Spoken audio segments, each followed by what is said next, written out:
Dans le reste de l'actualité, maintenant, on ferme la page sport avec la polémique qui monte à Calais après la diffusion de vidéos sur des interventions de policiers dans les squats de migrants. Des vidéos qui ont été mises en ligne par les no-borders, des militants activistes qui luttent pour la libre circulation. Ils ont souhaité les rendre publics sur le site de Rue 89 pour dénoncer, selon eux, une hausse de la violence policière à l'égard des migrants. Bousculades, bombes lacrymogènes, coups dans la caméra, réveil des migrants en pleine nuit. Les vidéos diffusées ne seraient pour l'instant que la surface immergée de l'iceberg. C'est ce que disent les no-borders. Ils disent également avoir des images bien plus choquantes qui sont pour l'instant entre les mains d'avocats qui étudient la possibilité d'un éventuel procès contre les forces de l'ordre. On écoute.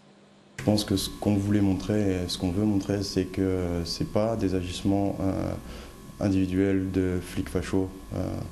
Il peut y en avoir, c'est clair, mais ce qui se passe surtout, c'est que c'est une violence de système contre laquelle on se bat et que c'est une violence systématique. Tout est fait en fait à Calais pour briser les migrants, pour les humilier, tout simplement parce que on veut qu'ils demandent le retour volontaire, donc on les fait craquer, on les pousse à bout pour qu'ils demandent gentiment à rentrer chez eux, quoi. Et en fin de compte, c'est la politique qui est mise en place tous les jours à Calais, c'est vraiment une violence du système.